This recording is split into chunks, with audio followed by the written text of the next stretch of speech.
Blog Talk Radio.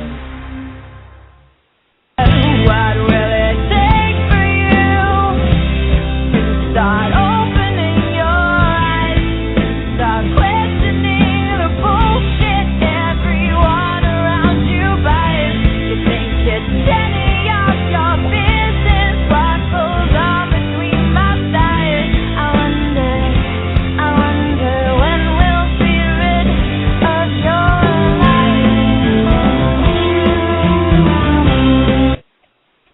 Hi, everyone, and welcome to the Pink Atheist. I'm your host, Rachel Johnson, and with me today is my co-host, Jimmy Williamson. Jimmy? Hi, everyone, and welcome to the show. We do have an exciting show for y'all today. We've got some people we're going to be talking to about the LGBT movement and marriage equality. We've got Matt from Mid-Ohio Atheists who's going to be on discussing his group and the things that they're doing. And, of course, as always, we'll have Ed on doing our Curiosity Update. But first of all, we've got Phil Ferguson on the line, and we're going to bring him on. Phil, are you there? I am. All right, welcome to the show. Hello. So welcome to the show. Glad to have you on with us today. I know that we wanted to go over a few things with you. You do the blog Skeptic Money? I do indeed, skepticmoney.com. Wonderful. And you're also in with the Secular Student Alliance? I am on the board of directors for the Secular Student Alliance, but I am not speaking in that capacity today, but I am on that board. Sure, and we understand that. We would like to ask you, of course, maybe just comment on what the Secular Student Alliance is and what they're doing for those that may not know. Certainly, I'd be delighted. The Secular Student Alliance is kind of an umbrella organization that is there to facilitate, assist, and help grow secular student groups. It started at local colleges, universities, and now they've branched out to high schools.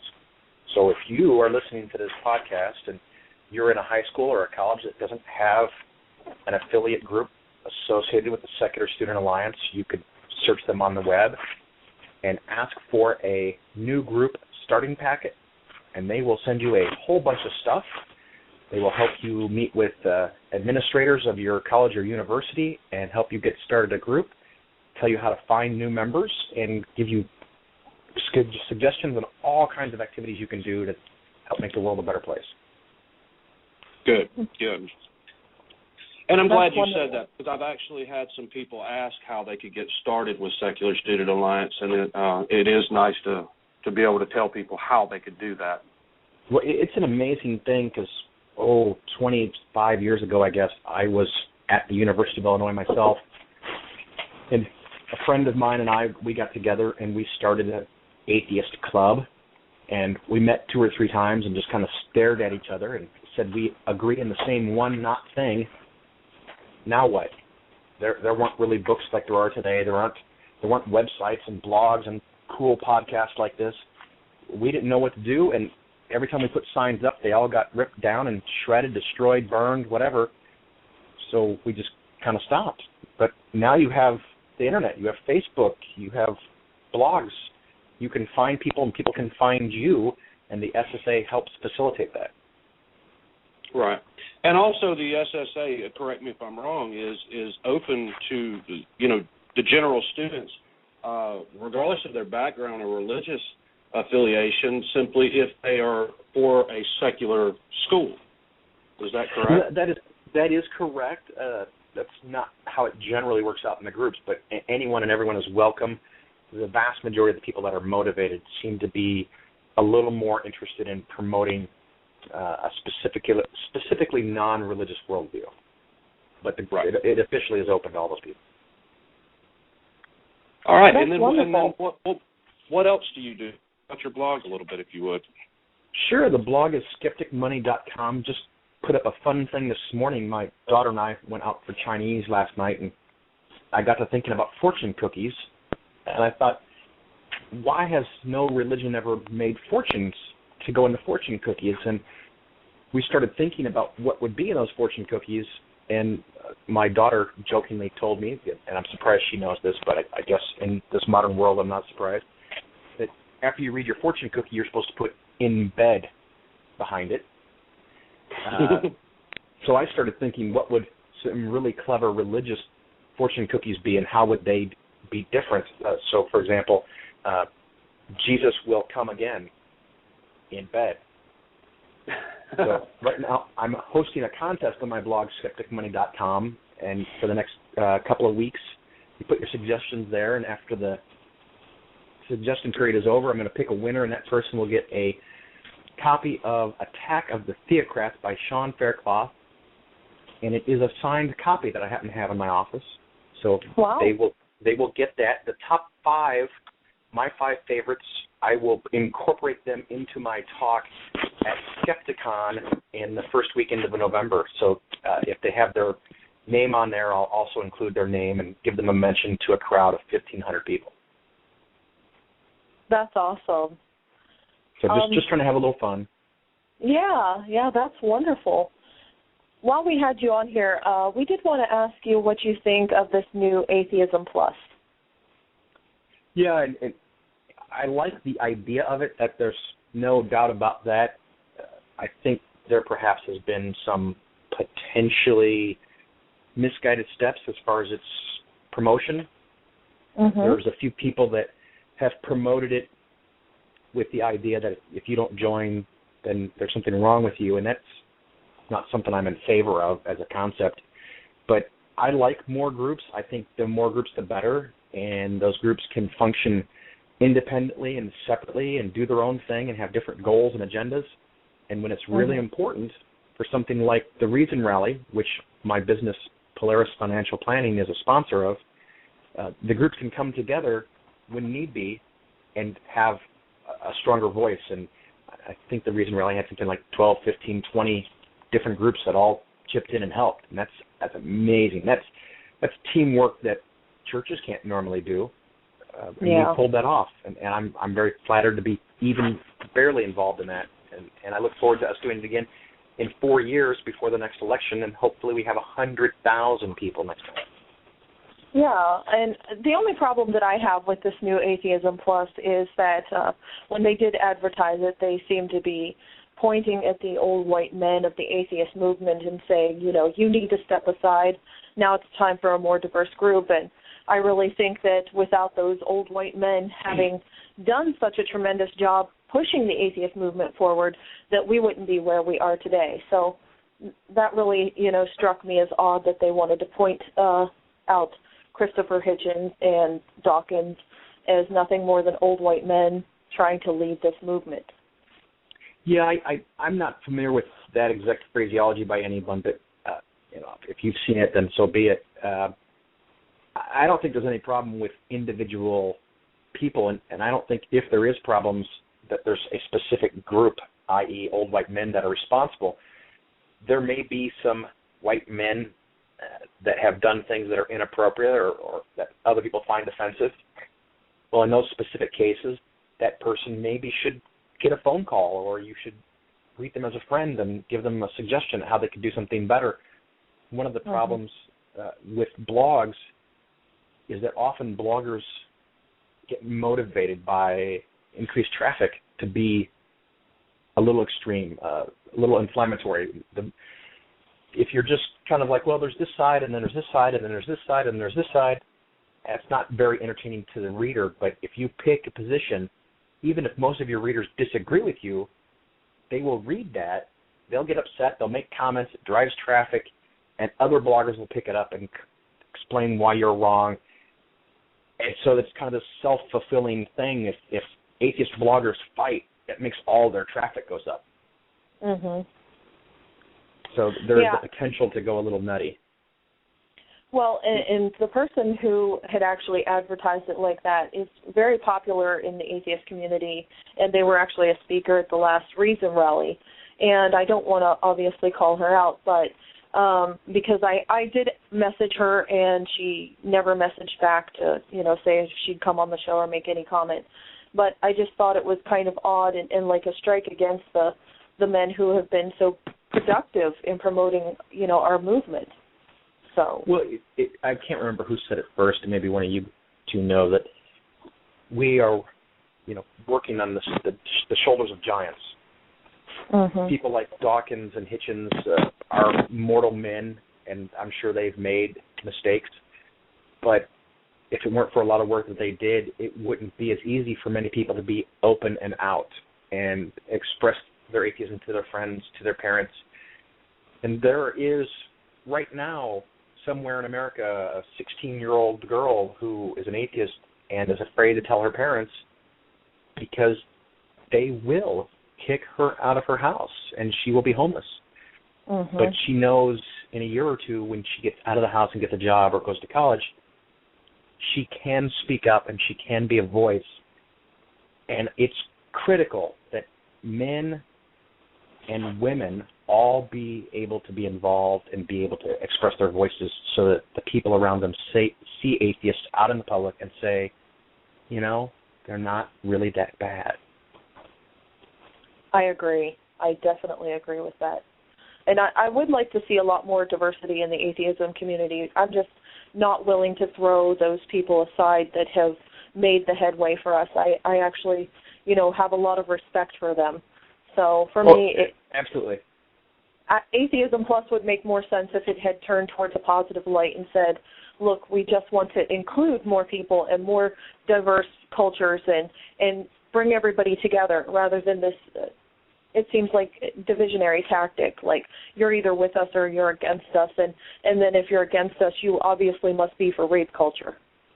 So. Well, I think a few people have framed it that way, and that's tragically unfortunate because I think there is a potential for it to be wildly positive and helpful. I also think that some people, and I'm not sure that I'm one of them, but when you take the word atheism and add something to it, does that change what atheism in and of itself is? I mean, if it was called, the Good Luck Club, not because that name's already taken, but, something else and atheists were invited to join it, would it have been more palatable? Because some people fear that if you take our small body and split it, that you weaken us. But Atheist Alliance International was a spin-off of American Atheists, and it didn't go very nicely when it first happened. It was quite acrimonious, but now the groups get together and they cooperate, and both groups are bigger than they were 10 years ago, and it's a wonderful thing eventually. Yeah, and I think it has the potential to be something good. I just wish that they would promote it in that light. So hopefully there's, hope for their future that they'll realize that and alter some of their promotion.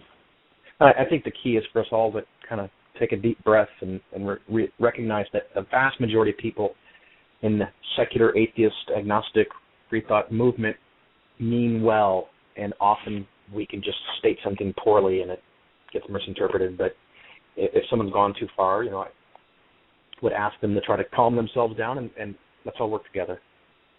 Absolutely. Absolutely. And obviously, before we go any further, I would like to get you to comment about your Skepticon you were talking about earlier. You mentioned it. Can you tell us a little bit about that?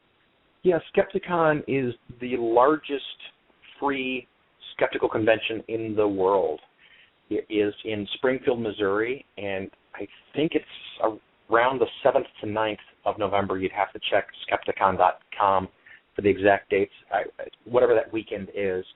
I will be speaking there, and I will also be putting on a workshop on Friday. The Friday workshop is on investing, because my business is Polaris Financial Planning, and it actually underwrites the Skeptic Money blog. And one of the things I do is help people plan for retirement, so I will be giving a kind of an investing 101 workshop for an hour, giving people suggestions how to invest and things to avoid getting ripped off, because a lot like psychics, sometimes financial advisors or brokers aren't necessarily working in your best interest. They're working in their best interest. So that's Friday. Saturday's talk will be primarily focused around the idea of helping children out of religion. And that probably puts me on the fringe, because not everybody thinks that's a good idea. I happen to think it is a good idea, and we need to fight fire with fire. And churches all around this country and in the city that I live in are going after little kids. They have kids ask their friends to come to church. They have vacation Bible school. The vast majority of preschools are religious. And so even if they only have you for 3rd and 4th grade or a 3 and 4-year-old and you go into kindergarten, they've got a 2-year chance to get inside your head and convince you that Jesus is real before you're old enough to even understand how that stuff works. So by helping arm adults, teens, young adults with ideas that they can share with their friends, with neighbors, with your friends' kids, nieces and nephews. And some of these ideas are something as simple as one of my nephews, I bought him the first Stargate movie. Because Stargate, the TV show, spent 10 years destroying false gods. So if he likes the movie and at some point looks into more episodes, maybe he goes down a path. So it doesn't have to be anything, extreme or over the top. Also recommend people buy kids magic tricks. Kids ages 7, 8 through 12 or 13 love magic tricks, and they learn that things aren't always what they seem. Optical illusion books. Kids are fascinated by that, and you can sit down and talk to them. One of the things we got were these little beads that you can make a friendship bracelet out of these beads, and they're all white in normal daylight, but when you put them under a black light or if you go outside in the sunlight, they change into 6 very vibrant colors. So my daughter had her entire cheerleading squad at our house for a party, and we went down into the basement, had the windows covered, and in the darkness, the black light on, they got to make special secret-coded friendship bracelets. Oh, wow. So they could see the colors when they made them, but when they wear them upstairs into the house lighting, or if they wear them to school, it just looks like white beads, but they know it's secret. Girls at that age love secrets and codes. And then they walk outside, and the beads light up in all these bright colors. And what do? They say, how does that work? So I have 12 and 13-year-old girls asking me about that, and I can explain the electromagnetic spectrum, ultraviolet light, different wavelengths, at a very basic level, but they leave with the idea of, that's awesome, I got to learn more about that. So when something comes up in their science class, they're primed and ready for it to be fun and exciting, not just drab and boring. Yeah, absolutely. That's amazing. So those are a few ideas of things that we've done and we try to do. And then I do more hard-hitting stuff. We had a couple of boys from the local high school came by a few weeks ago to talk to my son, and he was out. And I happened to answer the door in my Richard Dawkins Out campaign giant A shirt. And both of these young men have been in my house before, and they know I'm an atheist. I don't keep it secret. And the one kid says, oh, that's right, you're the atheist. And I said, yes, I am. And he says, isn't that really just another religion? And inside I'm screaming, are you stupid? that response doesn't build inquiry. So I said something along the lines of, well, that's a very thoughtful way of putting it. I think I can explain why that might not be the best way if you'd give me a few minutes. He goes, sure, okay. That's what. Do you boys want to stand out on the porch, or do you want to come inside where it's a little warmer? And I said, yeah, we'll come in. It was getting kind of late in the evening. And so they come inside, and we sat and had wonderful heart-to-heart talk about all kinds of things for over an hour. And it included some of the things about what's in the Bible and some of the misconceptions they have about life and reality, maybe things that they weren't necessarily comfortable talking to their parents about. And an adult that I knew said, weren't you scared that they would go back and tell their parents what you talked about atheism? And I said, a 16-year-old leaving my house and going, the first thing they go do is tell their parents that we had to talk about atheism? I don't see that being very likely. But when we were done, after an hour, the one kid goes, I always had questions, and now I've decided this is all just bull. It's just made up.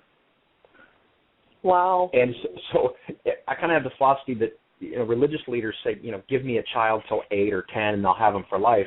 My response is, give me a kid for a couple of hours and I can show them things that'll get them to start thinking. And they quickly realize that religion is a fraud and a scam far better than a 40 or 50-year-old would. I could talk to someone for years and never make any headway, but you give me a curious 13-year-old, I can change their life in an hour or two. Yeah. Well, that's wonderful, actually, to know the right words to say, to know the right questions to answer, to help children think for themselves instead of relying on religion. It is very tricky, and it's something that comes around from actively trying for years. So if you're kind of a shy violet and you've never really talked to anybody about religion, the idea of just talking to one of your kids' friends for an hour about religion would seem daunting. So it's something you build up to. It's not just something that just happens.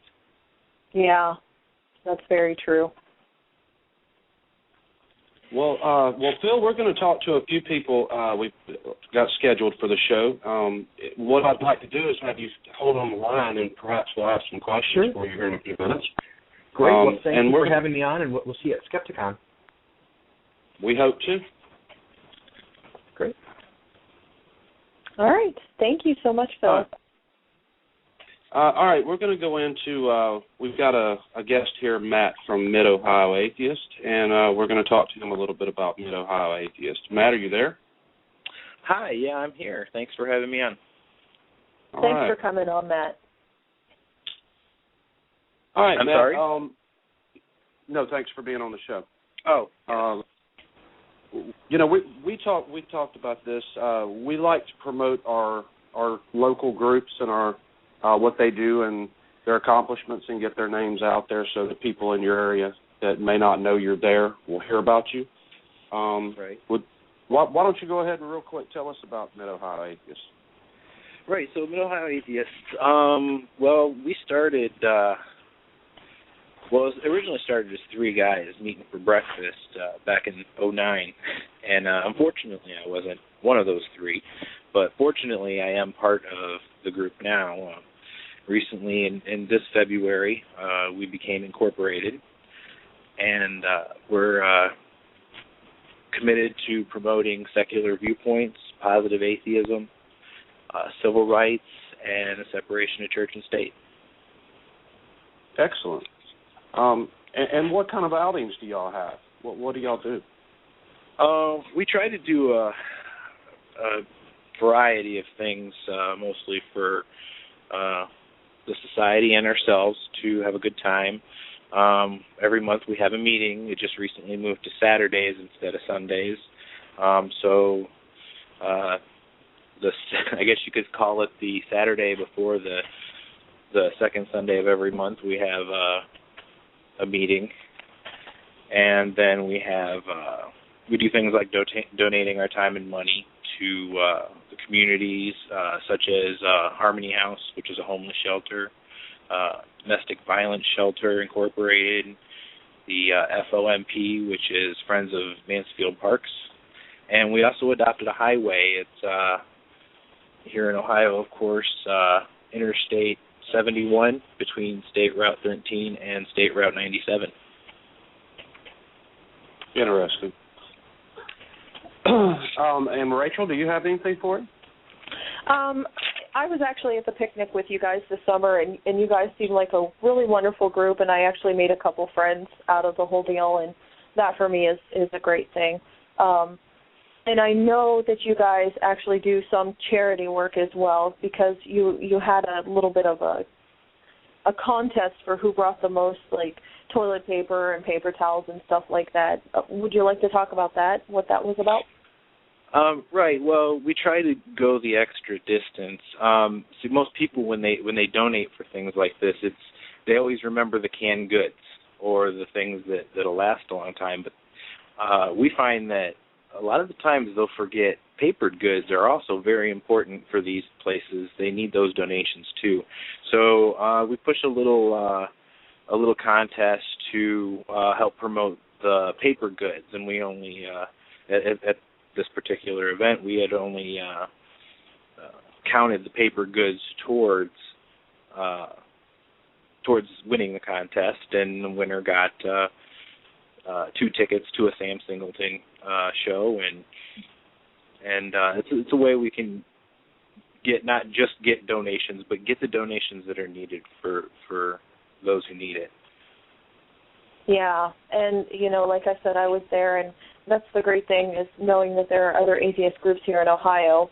I know that there's a few more that we're going to be inviting on the show, but you guys were really wonderful, and that's why I wanted to give you a shout-out today on the show, because I think it would be great if your group grew, and you guys did a lot of wonderful things, especially here in Ohio, where we do have some pockets of really Republican and really religious people, so it's nice to see atheism spreading in my home state as well. Yeah, Ohio is weird. It's like the disconnected belt buckle of the of the religious belt, and anyone who's lived any amount of time in Ohio knows it's like Ohio. There's nothing to do. There's usually drinking and cornfields or whatever you may have around your area. So I mean, there's really not anything to do. So we tried to do things like that, and we also have going back to drinking, we do have a pub crawl once a month. So we try to entertain that way, and we try to do fun things like we have holiday the Halloween party coming up on October 27th, a costume party. And the 29th of this month, we're also doing an outing. We're going to make a trip to the Creationist Museum and, have a little fun, respectable fun, but go out and, laugh at the great Creationist Museum. And we're going to try to have a good time, make a good time out of it. So we try to do different events like that. Yeah, and actually, that's one of the things that I've wanted to do is go see the Creationist Museum, but I know that I would be kicked out after a few minutes of laughing at their displays.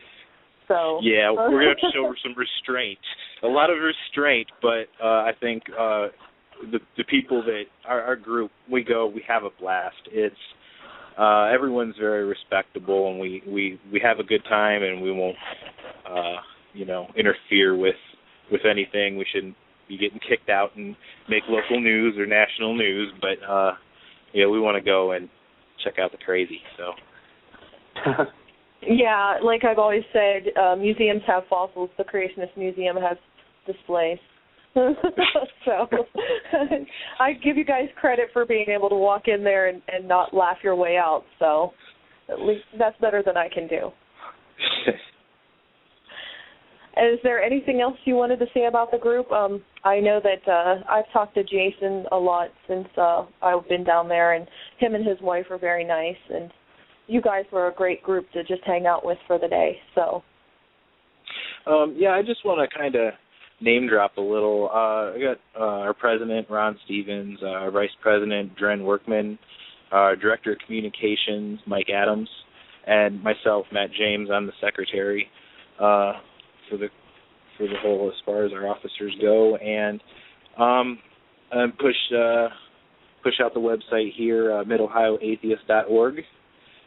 There you can get our events calendar. You can contact us, see what we have in our library, our local library. We actually have books. There's a lot there you can go through and a lot to learn.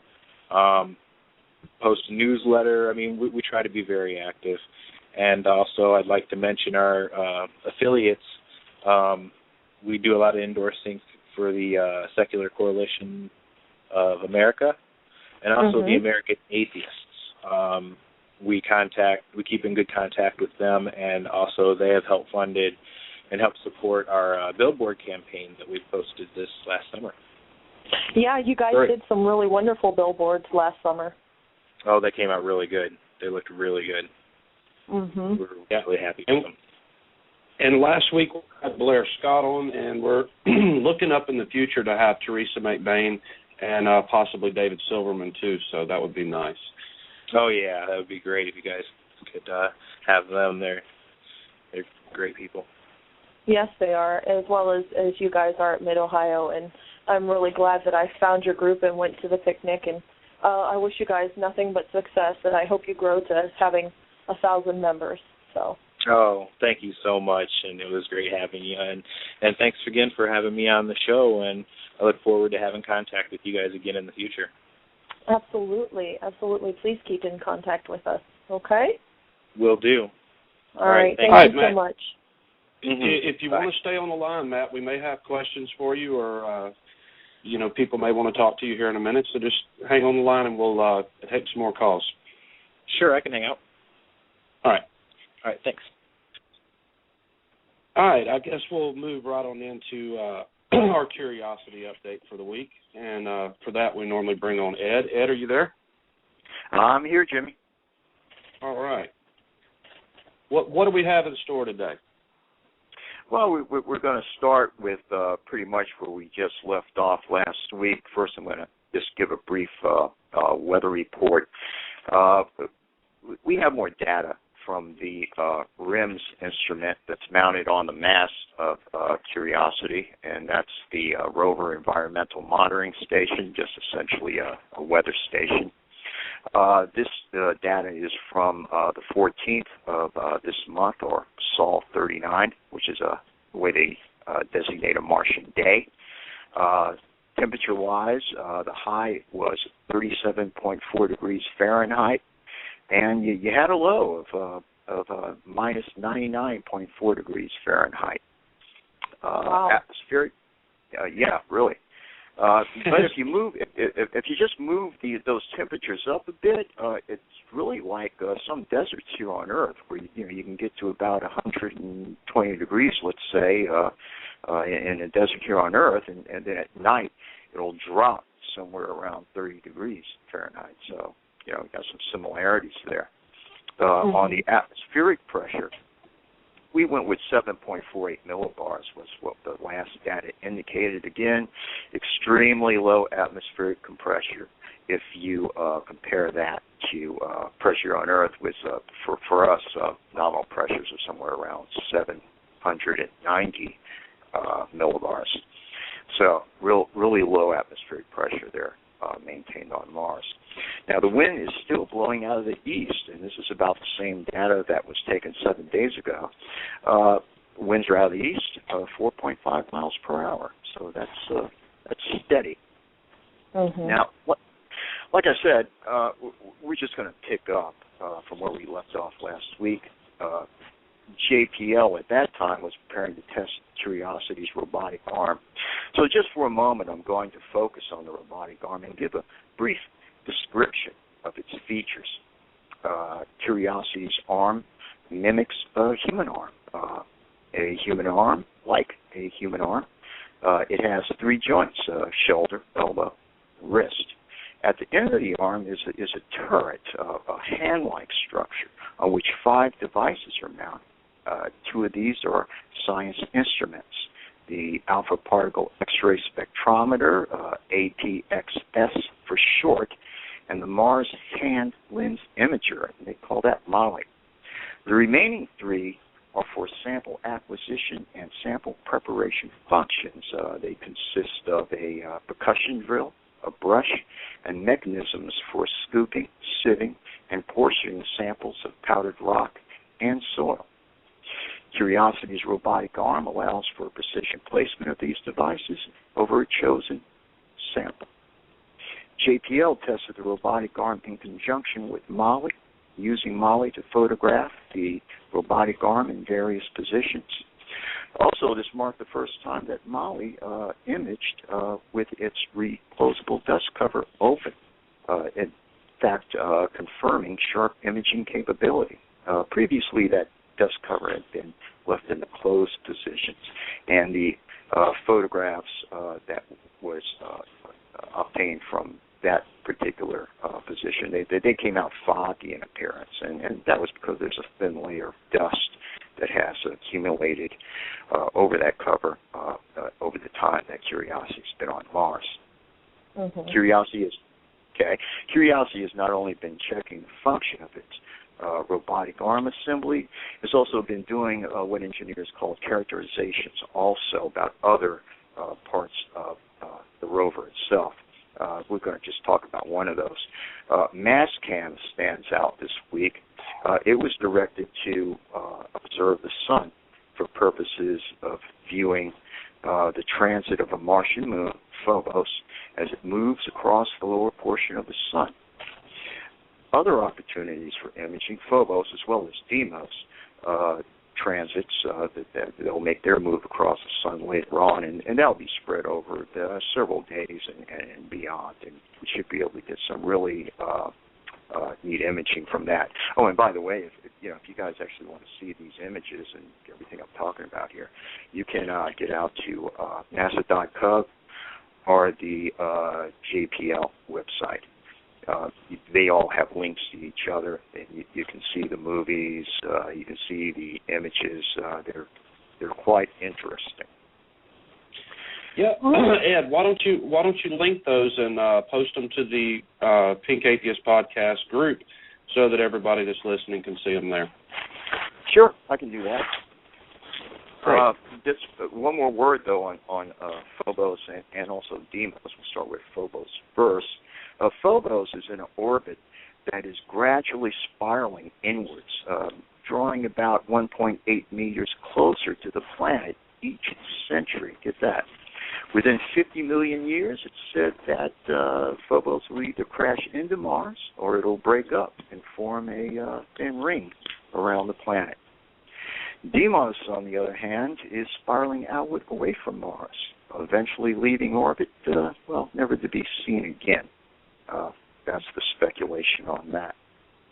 I'm going to go back to some of the science instruments on the turret at the end of Curiosity's arm, and the first one's going to be the APXS.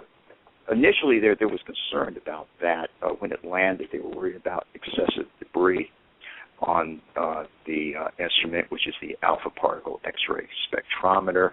They use a mass cam to image the turret, or a hand assembly, if you will. And it was determined that no structural damage with the APXS instrument happened. The APXS is a contact instrument that would be placed directly on a sample for analysis.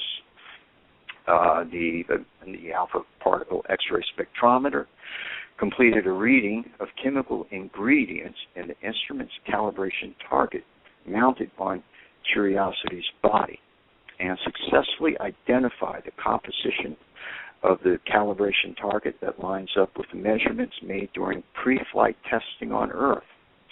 APXS has also detected two elements that are not part of the calibration sample, and those elements being sulfur and chlorine. These two peaks in the X-ray count are related to the dust that's on the calibration target, which developed there over a period of time the same way it did on that dust cover for Molly. The instrument team, they're very happy. I bet they are. And they're saying that APXS is fully functional and able to acquire accurate readings both during Martian nights and days.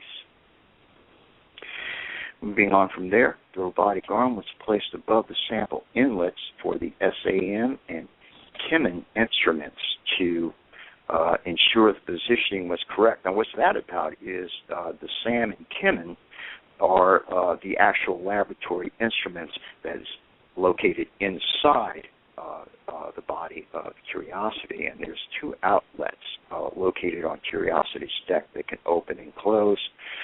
They wanted to make sure that the robotic arm was in the correct position so they could, let's say, scoop a sample up, position it over one or both of these inlets, and deposit the correct amount of sample for these onboard laboratories to be able to analyze.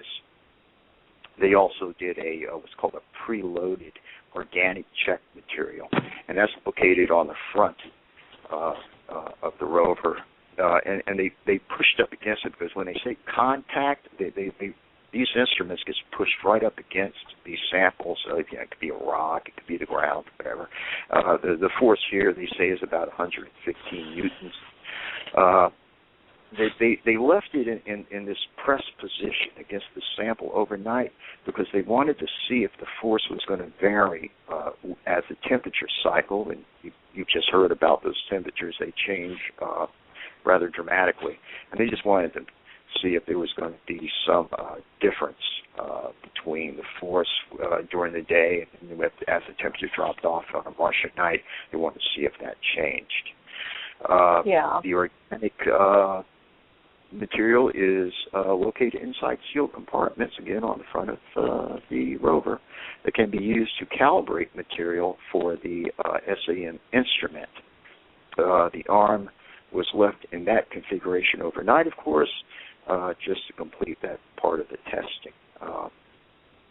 Testing wrapped up as the robotic arm used to touch a observational tray that's on the rover with the MOLLE contact sensors in 2 different positions. And they did that so they could make sure that this contact science worked on scooped or drilled samples. They completed that. The rover drivers then took over, and Curiosity was back on the move. Upcoming sols or days will be just driving from point A to point B. Curiosity will continue its drive towards an area called Glenegg. That's an area we talked about last week, which has 3 different geological features that come together. Along the way, if they find a decent-sized rock, the science team will take over, and they will start their first contact science session of the mission. And if they do stop, that's going to take several days. Yeah. They want to wrap that stuff. Oh, I'm sorry. Go ahead. How did you have anything else to talk about on it? I'm sorry, I didn't mean to interrupt. Yeah. Am I running out of time? Jeez, I thought it was under 10 minutes on this. Okay. Just quickly, there's a controversy brewing about the percussion drill on the that was on the rover's turret. The drill bits were removed from their sterilized container early, and this is before, of course, before the launch. And now they're saying that if they run up into any kind of, let's say, frozen water or ice, of course, that there's a possibility that there are microbes on those drill bits, and you could potentially contaminate the sample. Right now, however, that's a non-issue because Curiosity has just finished its engineering phase and is now moving towards its science phase. And that's it for me till next week. Back to you, Rachel and Jim. Oh, well, thank you so much, Ed, for that update. No problem. All right, Rachel, let's move into our news. And for today's news, you're going to take over because you wanted to talk about the issues in Libya. If you'll take over with that. The thing that I wanted to talk about was the news on the Muslim riots in Libya. I will be posting the video just so everybody knows after the show of the video that caused all of this rioting. And I just want to say that I hope this time that the Muslims don't get a pass on this whole rioting and murdering of U.S. officials that were in an embassy working. I think it's absolutely absurd that every few years when somebody publishes a cartoon, a video, something that's so offensive to them, that they take to the street, they get away with murder and this chaos and this demonstrations that are absolutely horrific, and nothing happens. And the world gives in to them, and we take down videos, and we stop shows, and we stop producing cartoons. And I really think that Islam needs to learn to take it on the chin. We're not Muslim, and we don't have to bow to them. And that seems to be exactly what they want. The point of their whole demonstrations is that the world has to give in to Islam because it says so. And, you know, on a daily basis, we insult Christianity, we insult other religions, and we do that with the same vigor that we insult Muslims, and they can't take it. Laws change after they get upset because they go out and kill people. And I don't think that we need to give in to extremism. I think that we need to fight against it, because if not, it's only going to get worse. So I was really angry when I heard about the killings, because these were innocent Americans who had nothing to do with this film. And once you see the film, you'll say, you know, it's not even something professionally produced. It's a backyard video that is badly produced and is kind of funny and not overly insulting, just insulting enough to obviously incite rioting. But it's not worth what they did to Americans who had nothing to do with it. And I think that the consequences need to show, and I think that America needs to take time to stand up and say, we're not going to allow you to kill our people. We're not going to allow you to abuse our freedom of speech. And personally, for the last few days, I've faced a lot of Muslim outrage in my direction, and I've been called quite a few horrendous names, which I can handle. But it seems to be that they have the right to insult us, to use their freedom of speech to abuse us, but we don't have the right to use our freedom of speech to insult their prophet. And it's absolutely ridiculous, and I refuse to give in to that. And I think that more people need to be outraged by what's going on in the Middle East. So that's what I have to say. Well said. I will say this, and I admire Bill Maher tremendously. However, Bill Maher on his show last Friday night was obviously talking about this same subject, and he showed some photos of people holding up signs that say, this doesn't represent all of us. These riots were not from the entire Muslim community. Basically, there were some people who were against the protest who, otherwise you would have thought would have been with it. I would still say, though, that is the people that are supporting the religion but not the damage that it's doing are still perpetuating the problem. And sitting back and it's like your monotone Christians that don't have a big voice. They're still perpetuating the Christianity, and so they are part of it, in my opinion. I don't accuse any of them from it. Well, and I agree with that, because I think when religion gets together, it does horrible things. We've seen that time and time again. The more influence it has, whether it be societal or political or whatever it is, the more power that they tend to get, the more corrupt and more necrotic they become to society. And I think that that's what Islam really wants. I mean, we see them say this is a religion of peace, and then their peace winds up being protests and murders and beheadings and hangings and rapings and stonings. And this is not peace. This is absolutely terror, and I don't think that our society needs to give in to that. And I've often heard Muslims say someday, their flag will fly from the White House. And while I'm not totally terrified by this idea, I definitely don't want to give them the idea that it could ever happen, that we're a nation that will surrender to the whims of terrorist organizations. No. All right, and do we want to get on to our next topic? Absolutely. All right, we're going to talk. Go ahead. We're going to talk a little bit about the LGBT movement, and for that, we've got a couple of guests on hold that are going to discuss that with us. We should have Mitchell, Shannon, and Jack. Are you all there? Yep. I'm here. Howdy. Hi, everyone. Hi. Welcome to the show.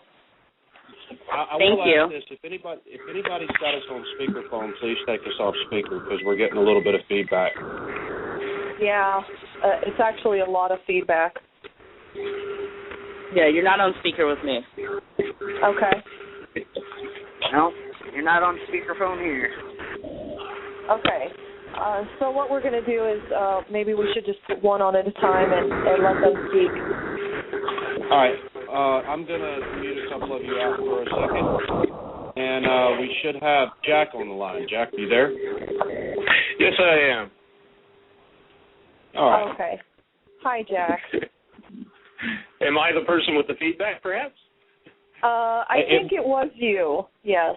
It did sound like it seems to have went away. How does this sound? Oh, okay, good.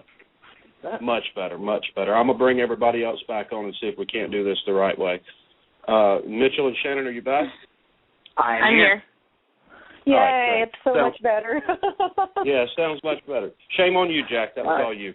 Oh, I had on a headset. Apparently it was my headset. My apologies. Yeah, the All system right. sometimes has a little bit of problem with headphones. Sorry about that. No worries. Sorry, I'm sorry to have caused the problem. All right, so today I wanted to talk about equality and the gay, lesbian, bisexual, transgender community, and that's why I invited you guys all on, and thank you so much for being here. I think you're all amazing people, and I know that life is a little bit different, and especially with the lack of equality and rights as far as the state goes. So I wanted you all to talk about a little bit about what your life is like and some of the things that you've seen, some of the discrimination and problems, if you would. Hey, I guess I'll go first. I actually just moved to New York, just kind of escaped the Bible Belt, because at least in New York, it is as far as job discrimination and all. New York has its own laws for marriage equality and all that, but thanks to the federal laws, we still are not equal, even in a state that has done everything it can to make us equal. But the environment's a lot better. I mean, I was beat up twice in South Carolina. Once was pretty bad. I had my skull cracked. Oh, my goodness. And that was in 2004. My then girlfriend wound up in a coma for 22 days, and the guys that did it got up in court and said they were doing God's work.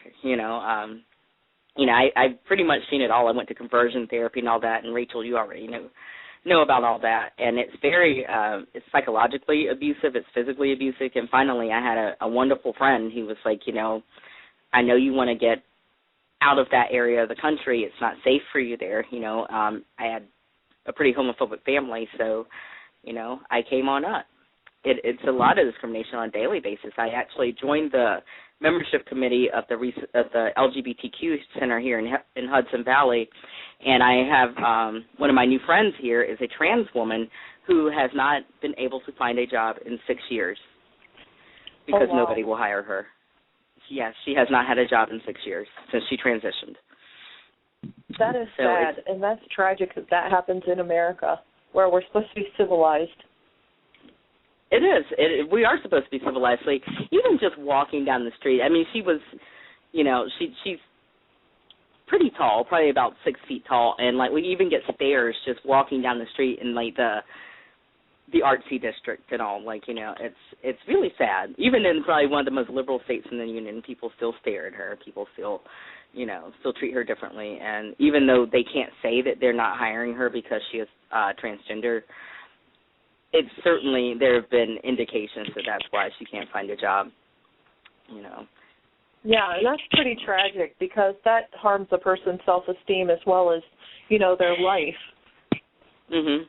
I mean, she's barely making it paycheck. She's paycheck to paycheck right now. Like, she's literally not being able to save anything because she's on, like, state assistance. Wow. Yeah.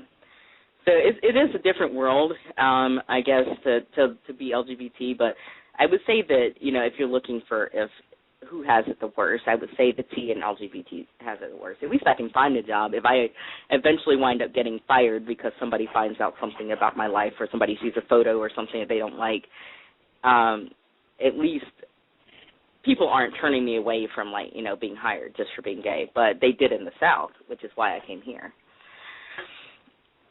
Yeah, and that must make life terribly difficult to have to worry about moving and not being able to get a job simply because of who you are. It's just scary because, money makes the world go round. And if you're kind of like me, I can be pretty obvious about it without even meaning to. They're going to find out, even if they, or at least suspect, even if I try to be ambiguous about it. Which I shouldn't have to be, but I have enough common sense to realize that, I need a job and I need my money and, stuff like that. But I think probably any LGBT person in America will be like, we are very hyper-aware of the inequalities, and sometimes we have to act accordingly.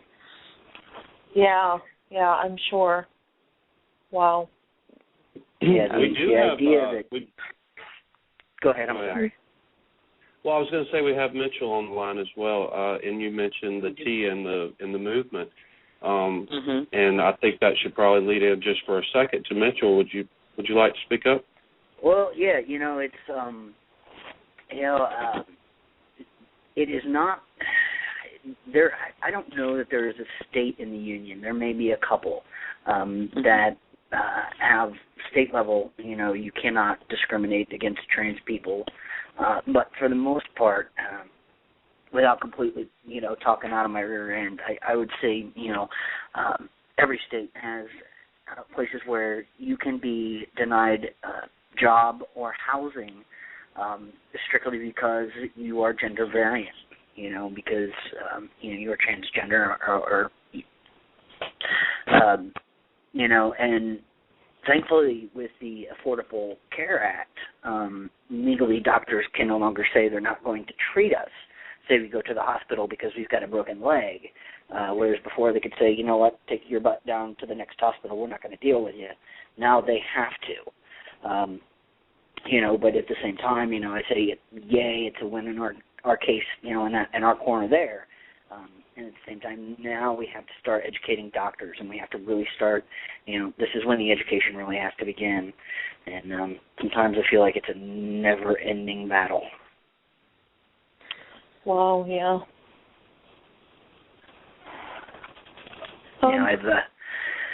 I've been the only one time, thankfully, have I ever had any kind of discrimination, and that was on a job. I was up for a promotion.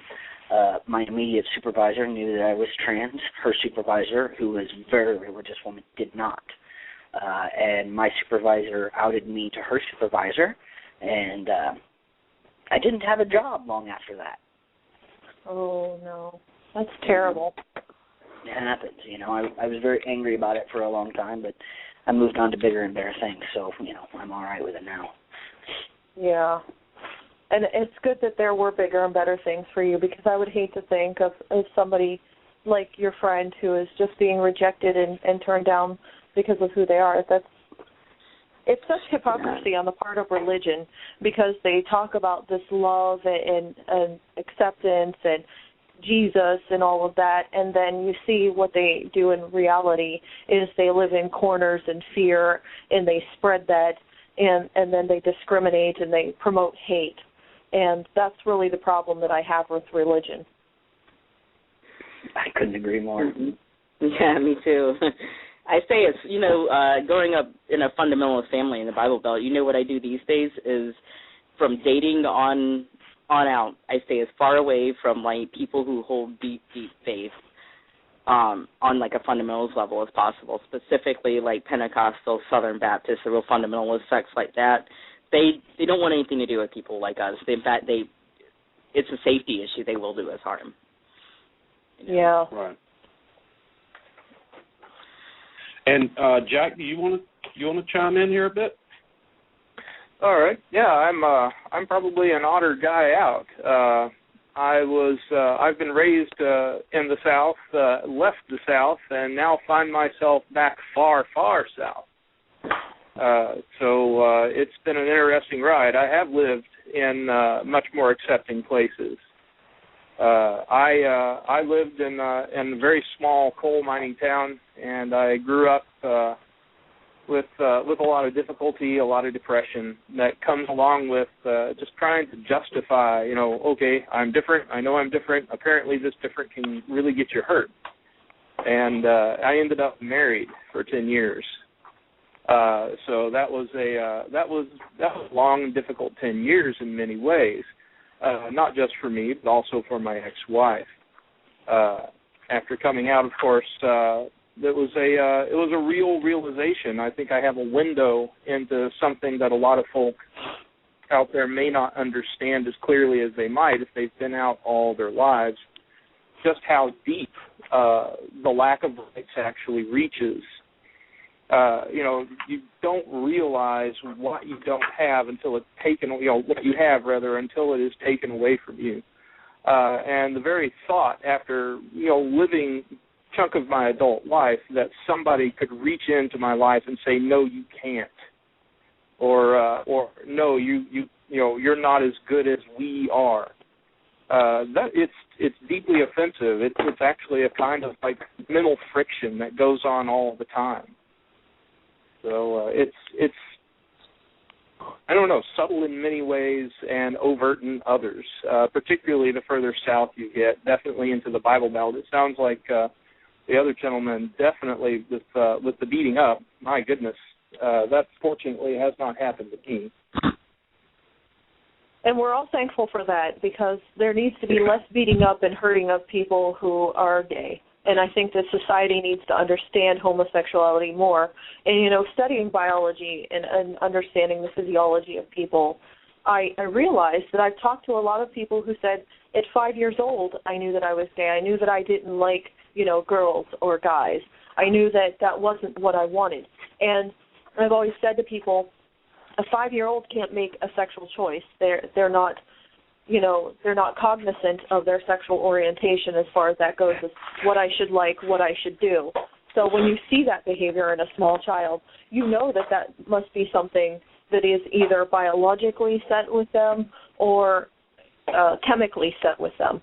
So I think that people need to be more understanding, and it's hideous that we have people being beaten up or killed or hurt because they're gay. No, yeah, it is hideous. But I'm sorry, go ahead. I was raised in a house with 3 brothers, and my parents adopted me because they wanted a girl. Oops. And so I remember being very young, being like, 3, 4, 5 years old, and seeing my brothers out running around in the summertime just wearing their swim trunks. I wanted to be able to do the same thing. Gender stereotypes were strictly enforced in my house, so I had to go out wearing the little, one-piece bathing suit or, little bikini top or whatever, and I never understood why until I got older. Why I wasn't allowed to wear, jerseys or, things along those lines. And it ended up, between my brothers and I, it did cause a lot of physical altercations because I was so weird and so different from them. So a lot of the negativity that I experienced came from my family. It wasn't from outside forces. When I finally came out, I found my own support system and didn't really look back. That is great. And it's tragic that you had to have that in your own home because, that's the place that we look for comfort and acceptance the most. Absolutely. Something else that bothers me is that the atheist movement and the LGBT rights movements aren't coming together more. Like you had the religious people with Soul Force and Believe Out Loud and all that. Why, I don't know, I guess that's always something, because atheists and LGBT people should be almost automatic allies.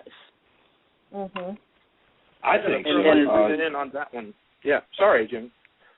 No, I was going to say I totally agree with that one. I'm heterosexual, male, white male, so I'm in the I guess the golden era, if you will, with it.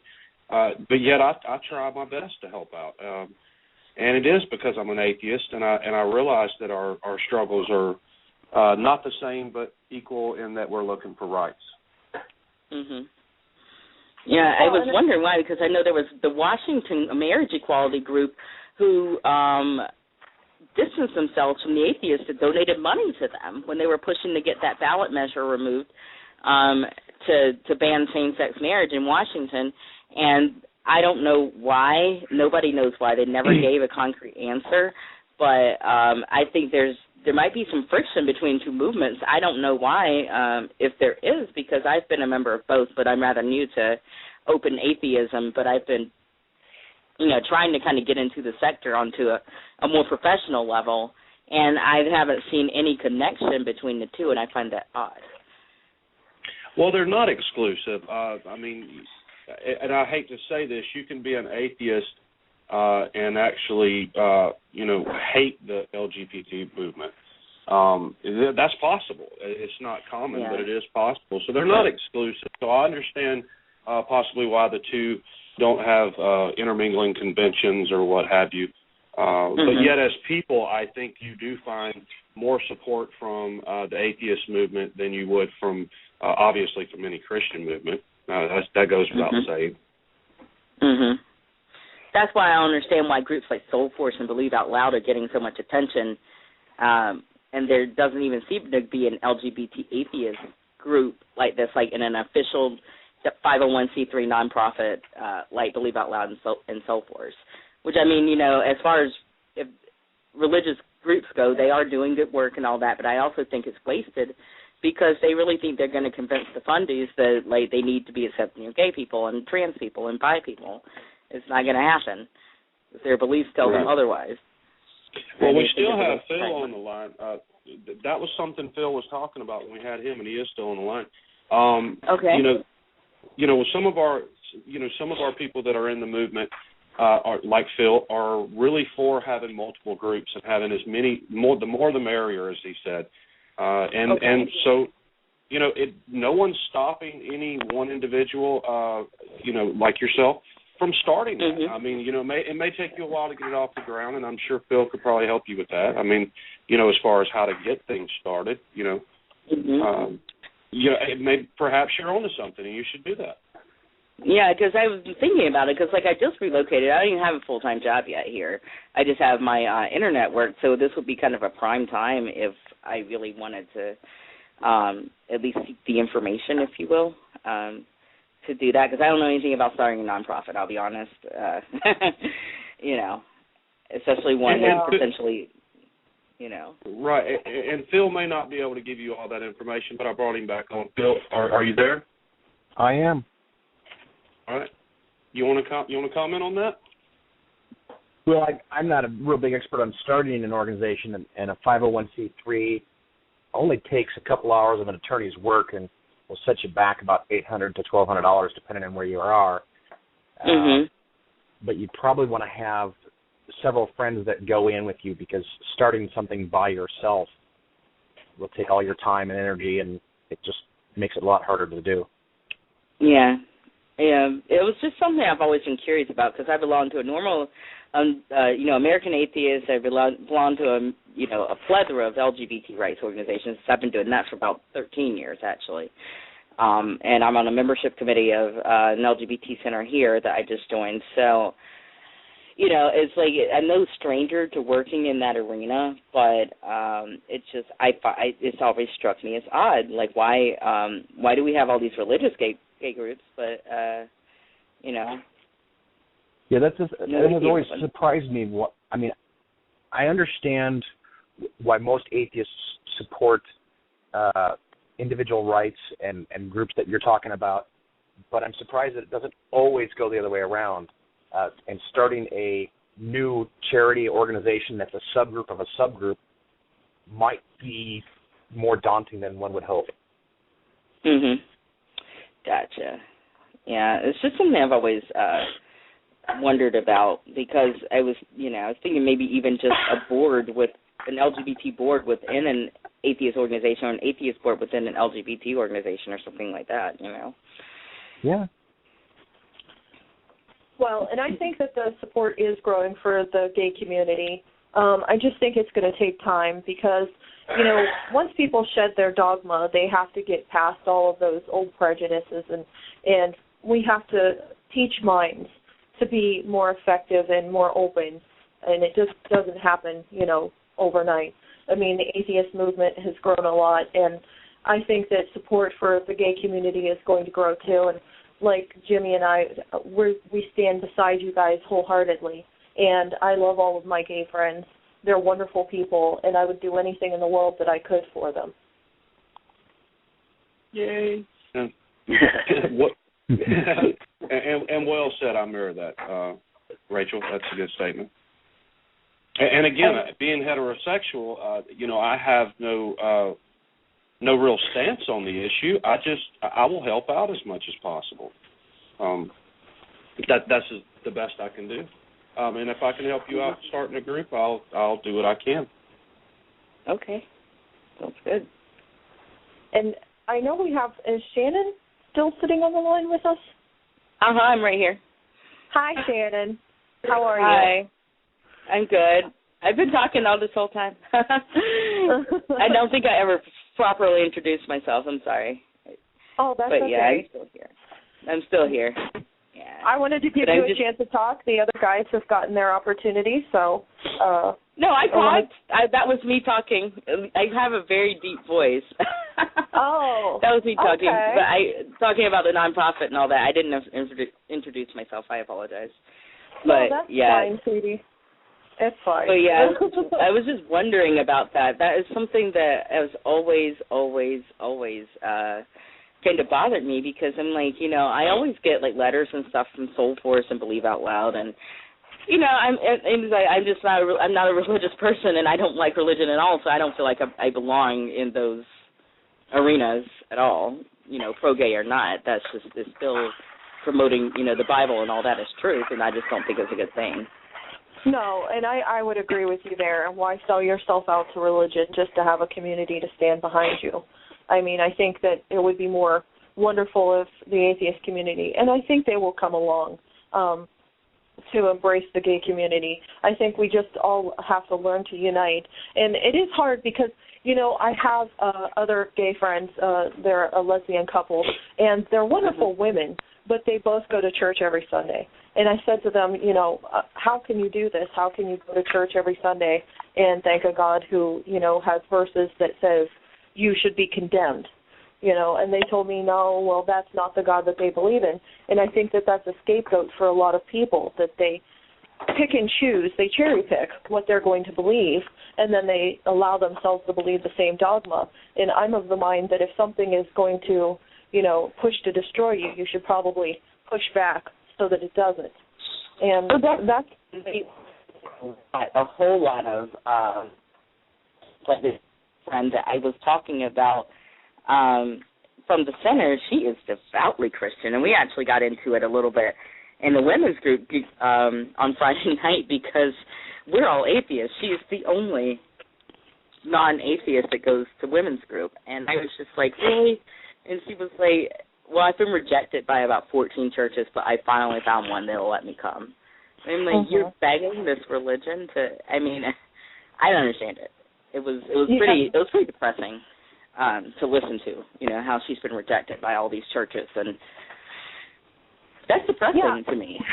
and that's what gets me. Like, I have a best friend who her church said that as long as her and her, at the time they were fiancé, were living together, that they didn't want her at the church because they didn't want them setting that example. And then you have other people that, as long as the church knows that you're gay and you're actively gay, which means that you're having a relationship, they don't want you to come.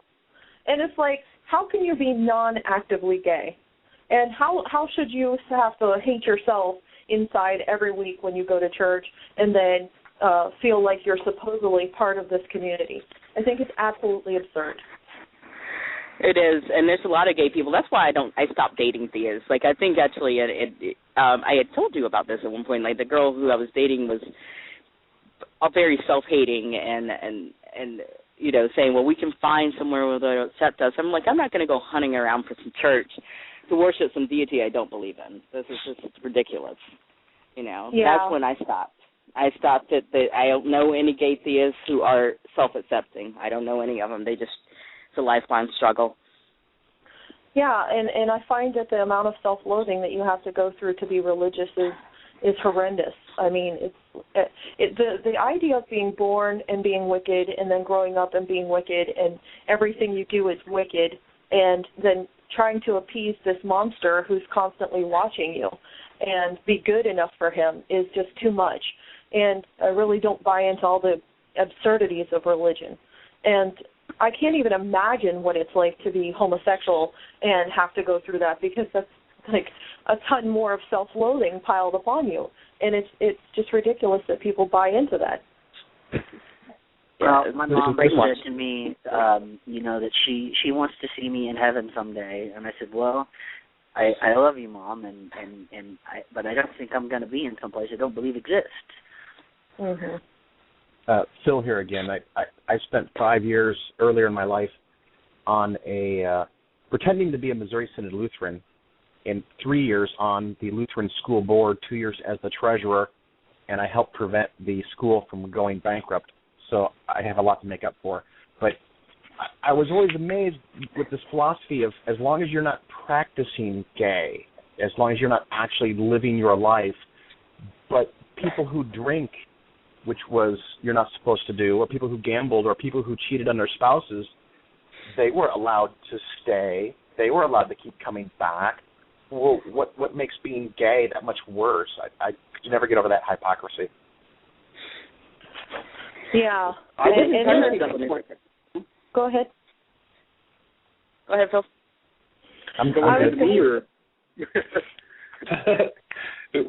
We get 6 people on the line, and this is going to happen. Yeah, that's fine. Go ahead, Phil. Well, I finished my thought. I'm sorry. Oh, that's fine. Like, we were all at once, so it happens. Yeah. I did want to say, yeah, there is a lot of hypocrisy, and the problem is that so many people buy into it, and they can quote you the Bible verse that tells you that homosexuality is wrong, but they can't quote you the one that tells you shouldn't be eating pork or wearing mixed clothes or working on Sunday without getting stoned. So they can quote all of this hate and dogma at you that, you know, separates us and makes gay people feel like they should hate themselves, but they can't quote any of their own ridiculous material. And I just have so many problems with religion, and one of them is the fact that they stand against the gay community, because I feel like any people that are so oppressed and so downtrodden from what religion does really need some help up, because religion has been nothing but toxic poison to society since it was invented. Yes, amen. And I'm not opposed to people getting stoned on Sunday either. Just the other kind. You know, South Carolina still has it on the books that a man on Sunday can beat his wife on the State House steps with a rod no wider than his thumb. So. Yes, the old rule of thumb. Yeah, the rule of thumb. That's where the rule of thumb. Yeah, and it's still on the books. And when they were removing old ridiculous laws, they refused to remove that one.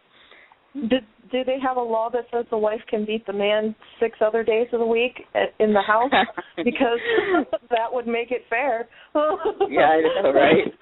I mean, that's well, you're talking about a state that has a Confederate flag on the State House. So, I mean, it's not unsurprising. It was just so disgusting I couldn't live there anymore. It was just like, whatever. Yeah. It was, That's way too much bigotry for my taste. Yeah, I mean, I was born and raised there. I miss my grandparents and all, but I'm so much happier in New York. They're like, Shannon, come home. And I'm just like, I'm so much happier in New York. I am.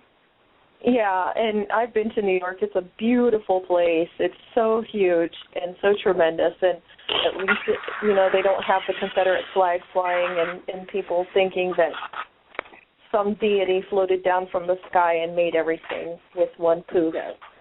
So even the religious people here are like innocuous about it. You don't see street preachers running around and whatnot. It's not like that here. People like that would be beat up. Like they would not tolerate that.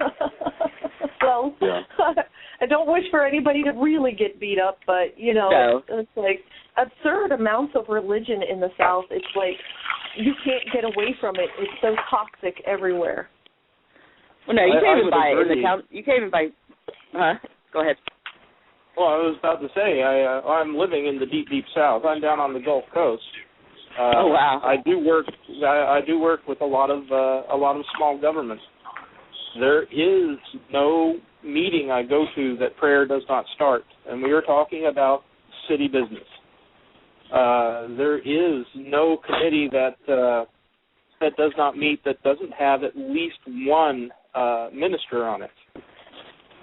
This is something impressive. I have seen ministers coming and going from city halls wherein they have given advice or counseled people or mayors.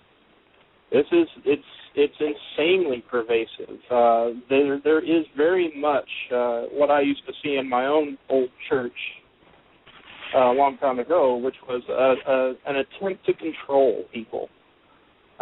Everybody's got to be like me, and it's more pervasive than you might think the farther out you go.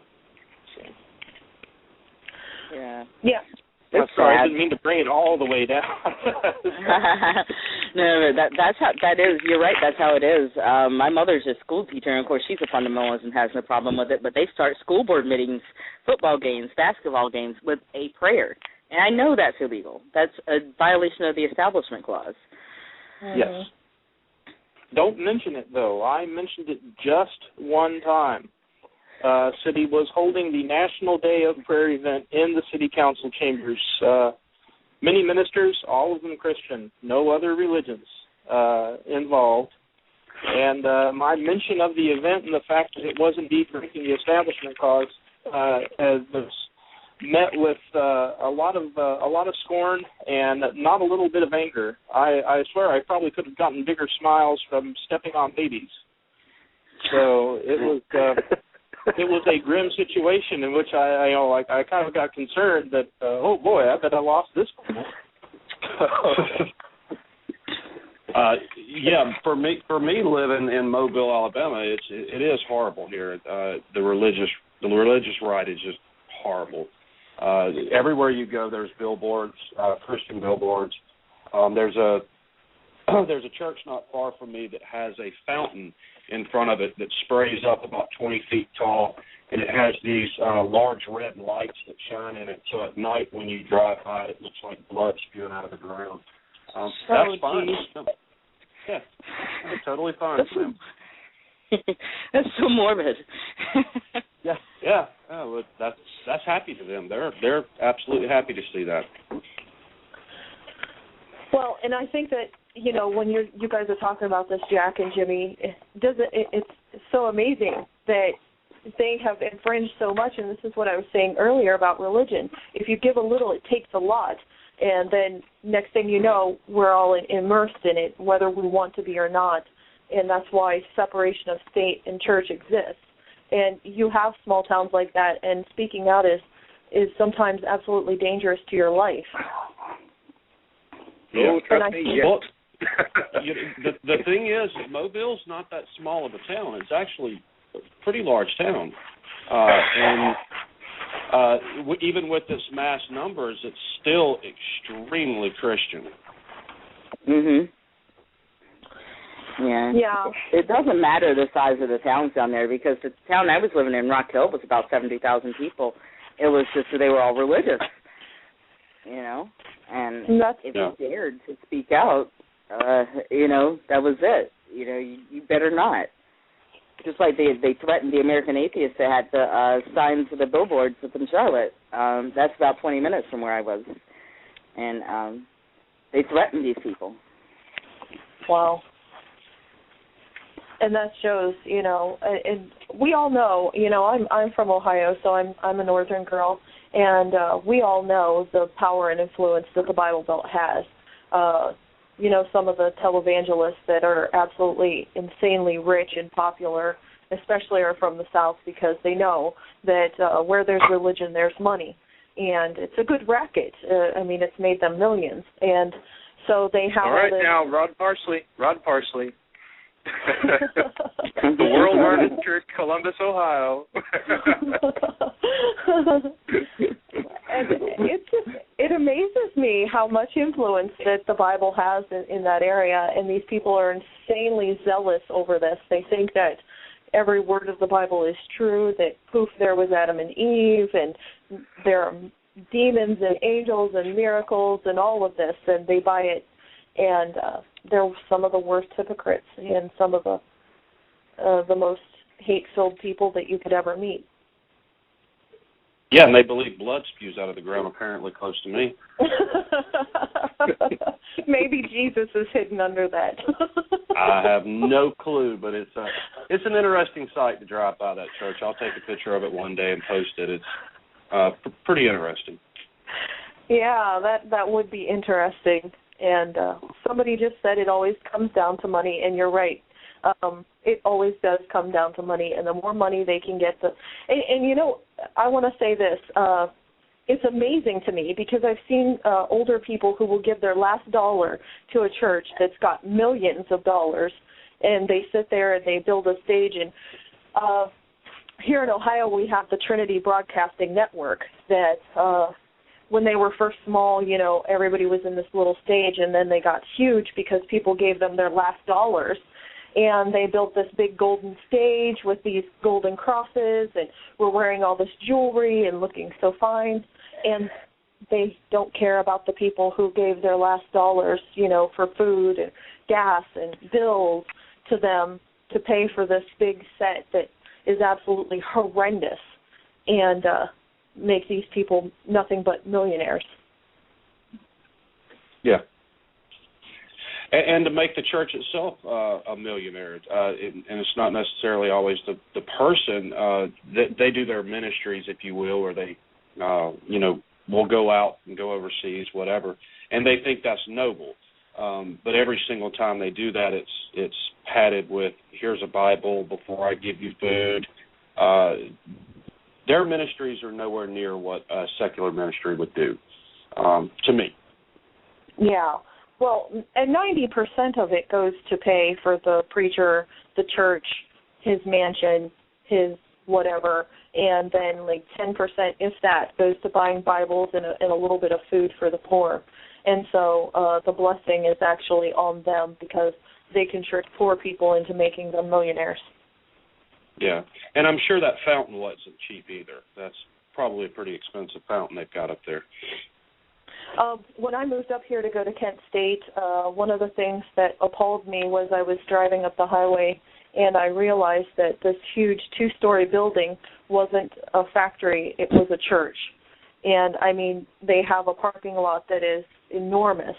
And there's 2 stories on this building, glass windows. It's just decked out, and this is a church. And, I think of all the starving children in the world, and I think it's amazing. You think you need that kind of space for a church, but you don't think you need that kind of money to take care of starving people, AIDS, disease, all of that. Even if they just paid taxes on those dwellings, it might start to chip away at some things, at least here in the U.S. But, them having to pay taxes on anything, no, that's never going to happen.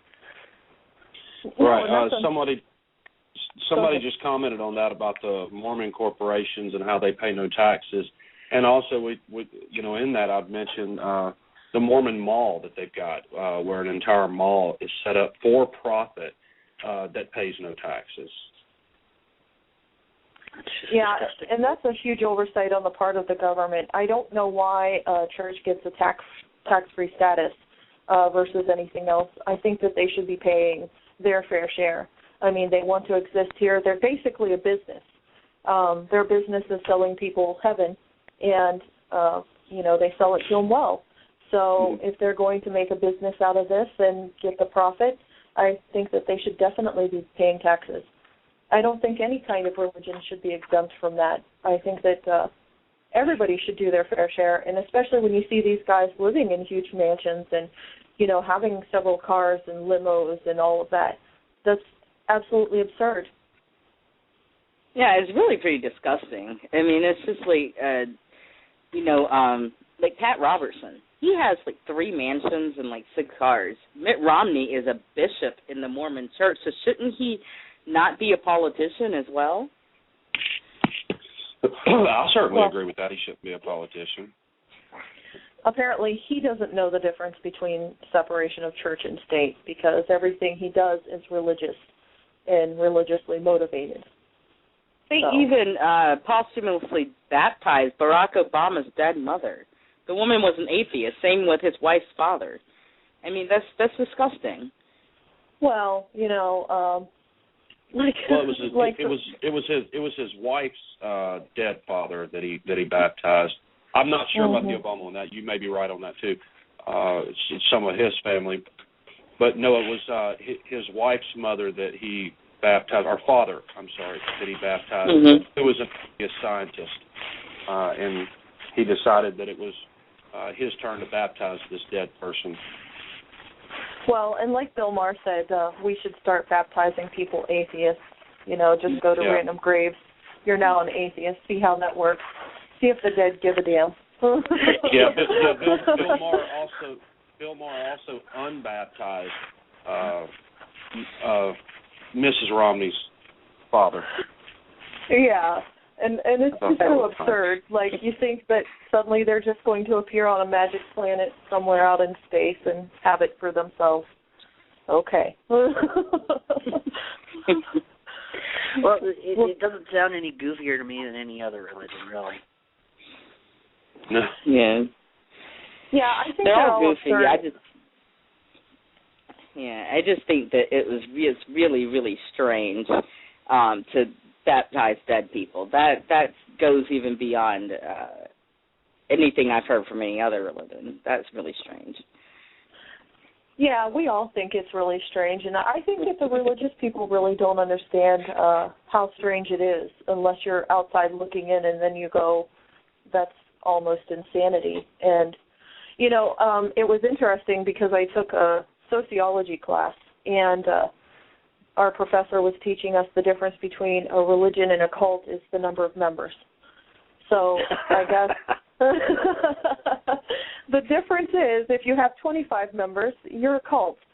If you have 2,000 members, you're a church. So you can start any insane idea you want. At first you'll be considered a cult, but you get enough members and society will start calling you a church. So pretty much, because Mormonism was a church, was a cult considered a cult in the days of Joseph Smith, but now look at it now. It's like an acceptable religion, and I don't understand it. Well, you know, we don't understand a lot of things. Magic underwear, looking at magic tablets that appear in a hat to you only, you know, and you can only read them with special whatever. I don't like the Mormon religion almost as much as I don't like Islam. I mean, Christianity has its downfalls, but some of the people can definitely be a little bit more sane and tolerable. But Mormonism just is, and it's so weird that people follow these things, like knowing that it's probably the most false premise, like Scientology, to invent a religion over. That was nothing more than a fiction book, and it became a religion. Yeah, L. Ron Hubbard, he was into Dianetics and whatnot. Mhm. And he didn't. I mean, his intent wasn't to start a religion. He just wrote a book, and it was a fiction book. And then, of course, he, went a little nuts. But now you look and you have stars who are paying thousands of dollars and believing this. And yeah, a lot of them are just cults with, a lot more members. Yeah, it's crazy. Now that we've gotten completely off topic, it is going good, though. Yeah. I love to bash religion any chance that I get. I'm a 100% give it to religion kind of girl. So for me, that makes sense. But I did have you guys on. Is there anything else that you guys wanted to say about, how life is for you and anything that you would like to see changed in your lifetime? What I would like to see changed is the federal stuff. Like I said, I grew up in a fundamentalist home in a fundamentalist state. If the federal government, and of course this is speaking from America, I guess everybody here is from America, but it's speaking from, the standpoint of we are not going to achieve true equality until the federal government steps in. States like Alabama, Mississippi, South Carolina, they are not going to do it on their own. They will keep holding ballot initiatives to, as nothing but lip service. Of course they know that those red states are going to vote against anything for gay people, or for LGBT people. And further, also, I think I would like to see the LGB embrace the T more, because a lot of times a lot of stuff that we push for doesn't include the T, like the gender acceptance, and I think that's a problem. Mm-hmm. I agree with you there. Go ahead, Jimmy. I was gonna ask Mitchell to chime in on that. I have to agree. Shannon was your name, right? What she said about, just sometimes, being the T, we are kind of thrown under the bus because for one reason or another, the gay movement has made, strides over the last 2 decades, I would say. and we're still kind of creeping along behind them. And I know that I think it was HRC a number of years ago they absolutely refused to put us in any kind of language in with them because they knew that they couldn't get the same kind of political money that they needed to keep going. But at the same time, I hate to say that I understand, because I don't. But I don't know. I just, this whole everybody fend for themselves thing is something that I really hate. And, if we could all just, I don't know, climb on a giant bus and go beat some heads, I think it'd be great. Yeah, Mitchell's right. A lot of times the LGBT in the movement have, we've made enormous strides in it, but sometimes at the expense of the T when it comes to things like, equal treatment in public spaces and things of that nature. I know that a lot of, when we were trying to get the Employment Non-Discrimination Act passed, there's still a lot of, specifically the LGs, who blame the BT for not getting that passed because, a number of people were trying to get gender identity included in the ENDA, and employers weren't going for it because they didn't know how to handle it. But it was more about we should have educated people on just what the issues are instead of being like, well, we can just cut that part out and they'll pass it. I thought that was that was a pretty much, excuse the language, but that was a dick move.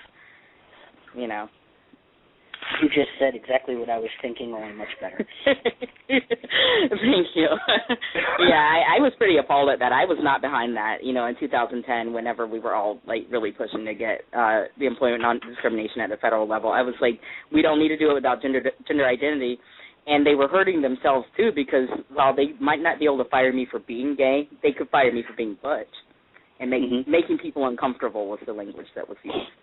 Yep. In the times I've had problems at work. That my looks makes people uncomfortable.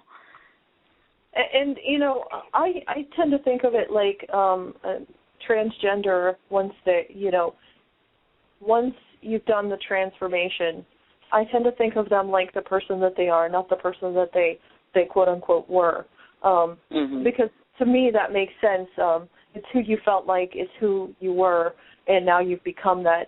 And so I don't see them. I guess other people must see you that way and feel like and see, I have a friend who was talking about this with me, and correct me if I'm wrong, but once you've done the transformation, you aren't technically gay, right?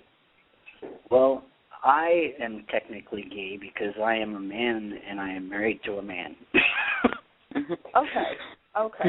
And see, that's why I said I don't know all of the differences in it. I have covered every letter in the spectrum. I was, once I identified as lesbian, then I went to bi, and then it's first, lesbian, and then bi, and then trans, and then gay. And I've been queer the whole time. So, I've encompassed it all at one point or another in my life.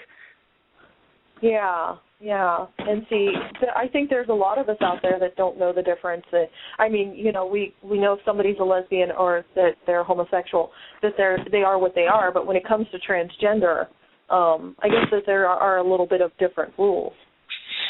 Mm-hmm. Yeah, and there are even different rules when it comes to, if you were born male and transitioning to female, or if you were female transitioning to male. As much as I hate it, once I transitioned, if you saw me walking down the street, you would never in a million years guess that I was born a girl. You just wouldn't. Testosterone does amazing things to change our bodies. And now I've met some female to males, some male to females who also walking down the street you'd never know. But I think there are those cases where people say, well, that person doesn't pass well enough for me, so they don't count. They're just a man in a dress, which is not at all who they are. Mm-hmm. Yeah, and that's really, really, really, really, really terrible. Like I was saying, like my like my friend at the center, she does not pass well because she's 63 now, and she didn't transition till age 59, fully at least. Like, she started the hormones 4 years ago, but she had been living as a woman before that. But ever since she started living as a woman, she got fired from the last job she had, and she hasn't been able to get another one. She gets a lot of stares and things like that, because she does, it's clear that she was born male, and that makes life incredibly difficult, which is why we need these laws to stop that discrimination. Yep, exactly. But that's the kind of woman that I like to, as we're walking down the street, I will grab her hand and hold her hand walking down the street. Oh yeah, definitely. I walk with her all the time, and whenever people are staring, there's been a couple of times that I'll give them a, you got a problem look, like that, because it's just, I don't want anything to happen to her, because I know that while I'm a target, she's an even bigger target. Yeah. And that's sad that you have to feel that uncomfortable. I really wish society was more accepting, and that goes back to religion. Religion has to get in everybody's bedroom and in their heads and, know what they're doing. And I think that really we definitely need not just separation of church and state, but separation of church and our bodies, because they don't need to dictate to us what is appropriate and what is not. And I definitely think that we need to teach the next generation coming up to be more sensible about people's choices and more open and receptive. And like last year and this year, I have seen so many posts about children that are homosexual committing suicide, and it absolutely breaks my heart to think of that they feel so unaccepted and so unloved in their own lives that they think that the only way out is to commit suicide. And I think we really need to reach out and support these guys coming up, because they need us. They need adults to look to them and say, no, it's okay for you to be this way. This is how you were born, and we accept that, so that we don't have so many children thinking that suicide is a way out. Yeah, it would definitely to separate church and state. It doesn't matter whether or not people understand why people do the things they do, or why, I never asked anybody to understand me as far as those things go, but I do ask them to accept and respect me, Yeah, and you have every right. I mean, every human being should be respected. I mean, we don't have to always respect people's ideas or their opinions, but we should respect the human being behind it, because they have their right to their life and to enjoy it as they will. Oh, definitely. And I think that's the problem with religion. It teaches and preaches intolerance, and that's the problem. Yeah, and I had wrote an article on this, the preacher that was saying that you should punch your boys straight and put your girls in dresses and make them put on makeup to make them straight. And I was absolutely floored by this idea that he would be out there. And, it was one person who leaked what he had said, and there was obviously video of this. But the rest of the congregation stood behind him and said, no, he wasn't saying to actually punch your son and make him straight. But he literally said, give him a punch. And I thought, wow, there's hundreds of people listening to this guy, and he's influencing their minds. What if they do go home and punch their sons? What if they do go home and force that daughter into a dress, and that's not what she wants, and not because she's lesbian, but because she likes to dress like a tomboy?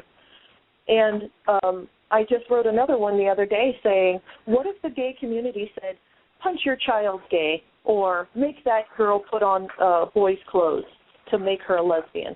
Would that be acceptable for society to get behind? Because you see these preachers teaching this kind of abuse and degradation of human beings that are little kids, and society gets behind them. Well, would you do it if it was the opposite? Would it be okay to beat your kid till it was gay? Yeah, I mean, that just shows like what hypocrisy that they live by. It's just it really does. Like if it's okay to try to turn people straight but not gay. You know, it's just it's insane to try to turn anybody into anything they're not, or even try to turn yourself into something you're not. It's insane, and it's just that's why I really do think that at least some versions of religion, and maybe even all of them to some degree, can be described as, you know, a little bit of insanity if they take it too far.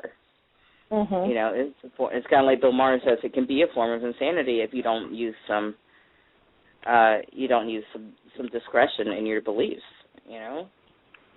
Yeah, and I think that that's what religion brings you to, because when you believe that all of this absurd things are going on around you, behind you, to you, because of the influence of religion, I think that the mind becomes so indoctrinated and so fearful that it can't really rationalize what's really going on around you and what you should really be believing. And I really feel bad for little kids who are being indoctrinated, and I know that in the Muslim religion, by the time that they're 5, all children are supposed to be able to recite Quran, like from the front to the back. And so when you have that type of powerful influence and indoctrination, you really worry what's the future of the world if this is what's going to be happening to children today. Yeah. It is what's going to be happening to children. I mean, like, before I left South Carolina, I took my cousin's baby to an amusement park, and the one thing she wanted and cried for, which I refused to buy, was a Sloopy that recited the Lord's Prayer. And she's 2 years old. Mhm. Wow. I mean, she is brainwashed. Yeah. And, you know, I was lucky. I didn't get introduced to religion until I was around 8 years old. And by that time, my mother did it in a tremendously horrible way. So before I ever got to know religion, I got to know nature, and I got to study it. And so obviously the indoctrination didn't work because I went right back to atheism. But, you know, a lot of kids started as young as a year old and start getting taught to pray and to believe and read the Bible too. And I really feel sorry for those kids because, unfortunately, for some of them, that's all they'll ever know. Yeah, I mean, they started early because, you know, there's a saying, you know, the preachers say, give them to us until they're 5 and we'll have them for life. You know, little kids are blank slates. Right. Phil commented on that a bit earlier. Phil commented on that statement a little bit earlier about, I think he said 8. Give me a child until he's 8 and I'll have him for a lifetime, which is quoted by the religious quite a bit. Yeah. Actually, it was, I believe, a Jesuit or a Dominican saying. So, sorry. No, go ahead. And yes, he merged. I apologize. Oh. I would like to point out something. You guys are having a tremendous conversation about many of the things that go on, you know, like non-acceptance of transgender people by other genderqueer people, along with just the intolerance that goes along with many religious teachings. A lot of what goes down, in my personal experience, is folks wanting the world to be an easy to parse place. Everything can be expected. Men will be men this way. Women will be women this way. They're looking for black and white answers, whereas biology gives us a lovely rainbow smear. If the gene set works, it gets expressed. And you know, like a little meme, you know, instead of having to do the work of being a tolerant person. And it doesn't just have to be a religious idea. It can be a political one or a philosophical one as well. Which, if it's hard to work out, or if it's something you have to make an effort at, it's much nicer to go along with the heuristic that says, well, not guy, therefore bad. So, right. If that made sense to anyone, it just seems to be a much bigger in scope project to me than just the religious side of it. The religious does a lot to work it, but speaking from like growing up in a very straight male culture, the reinforcement of what will be manly and what will not be manly starts at an incredibly young age and has very little to do with religion right there. Well, I think that some of it does have to do with religion, but some of it does have to do with cultural understandings. Even being a girl, we're taught boys don't cry, and you're never told why. And even though it's actually emotionally healthy for males to cry, and that's been proven. And I think a lot of the aggression that we see and problems, if you look at the Muslim cultures and societies, you see a lot more hidden counts of rape, incest, beatings, a lot of horrible things. And you see it because I think that there's oppression of human nature. And the more that you try to oppress true human nature, the animal behavior, the more that it actually explodes out in unhealthy ways. And I think that that's why we have a lot of priests raping little boys. Not that I'm condoning that by any means, but anytime you make sex an abnormal thing, you make all sex abnormal. So when all sex is abnormal, what is the most abnormal sex that you can have?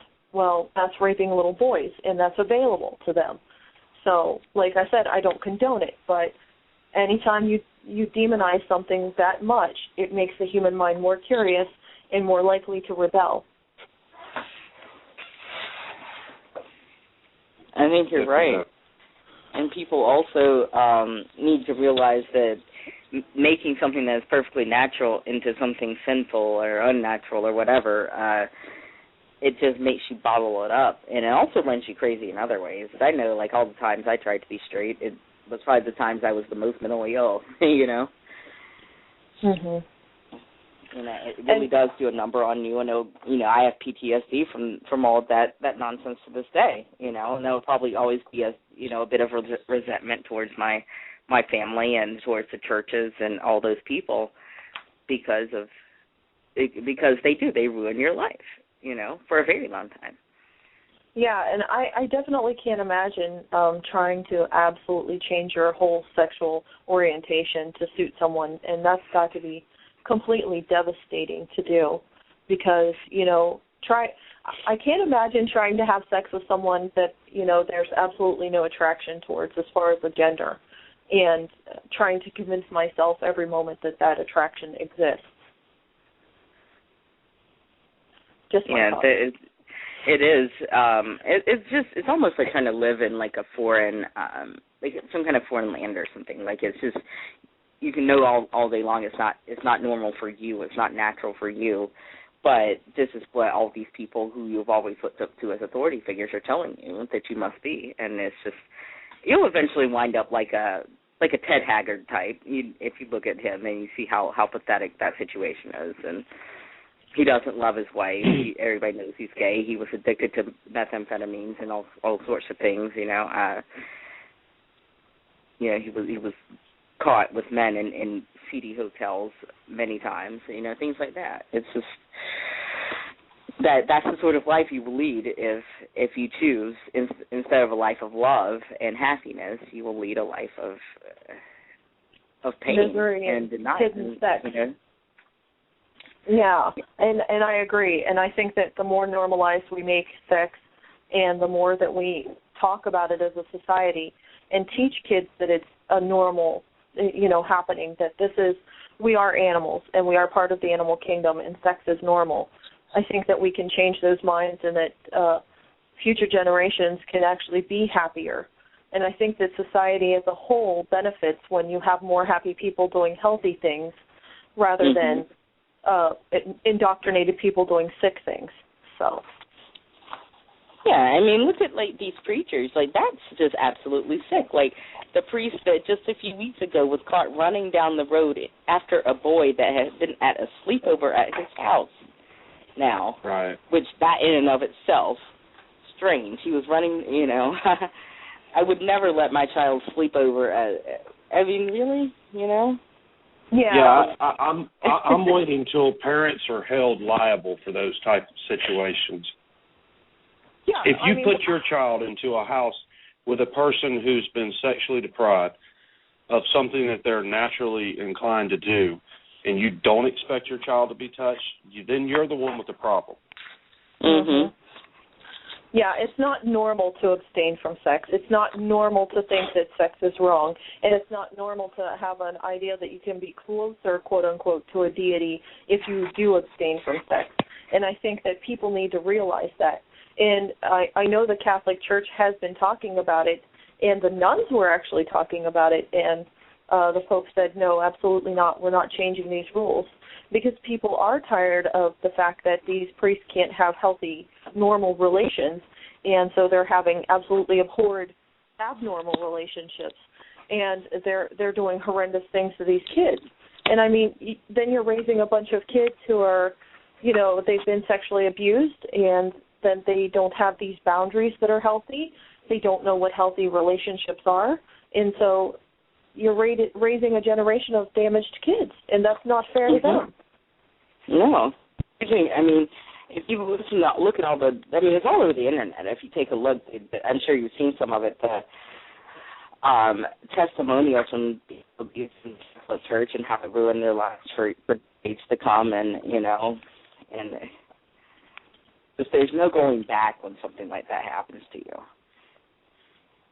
No, absolutely not, and it's devastating, and I know some adults have actually spoken out, especially some males that have been through that, and, you know, it was hidden, it was swept under the rug, families have been paid off, priests have been moved so that they have a fresh congregation of children to rape, and it's just insane that they can't think better than that or change their tactics. Instead, all that they do is pay money to these people for that suffering child that, you know, absolutely doesn't understand what happened to them.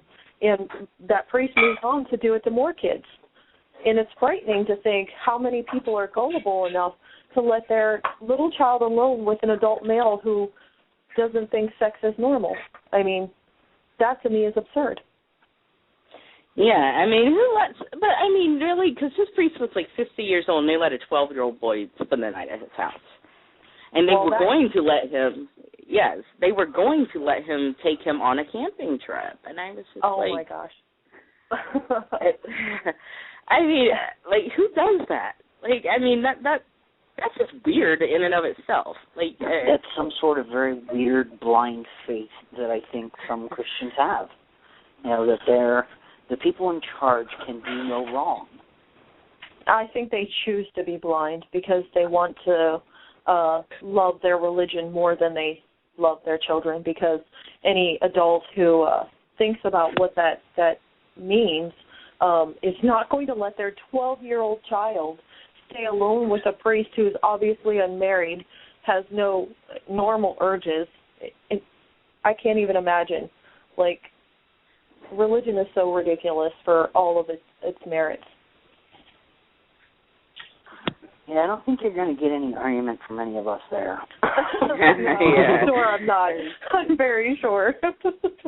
So crazy that who does, I'm just like, who does that mode with that subject? I'm just like, whenever I read it on the Huffington Post, and, like, of course, all the Fox News adherents descended upon the comment section saying that, this is just one in a bunch, and, there are many upstanding priests, and yada yada. They're mainly godly men, and yada yada. And I'm just like, I know these people are coming out of the woodwork in droves now that we have the internet and it's being posted all over. Yeah, absolutely. We only have a couple minutes left, so I want to thank all of you for coming on the show today. It's been amazing talking to all of you, and it's been a great show, I think. So thank you for coming on with us. Jimmy, do you have anything you want to say before we wrap up? No, I'd just like to tell everybody thanks again for coming on, and we look forward to next week. We're going to try our best between now and then to get another show lined up for you. Yeah, absolutely, and we've had some wonderful guests. Thank you, Shannon. Thank you, Mitchell. Thank you, Matt and Phil, all of you guys for joining us today. And Ed, thanks for the update on the Mars rover. That's going to do it for the week, and we'll see you back here next week. Thanks, everyone.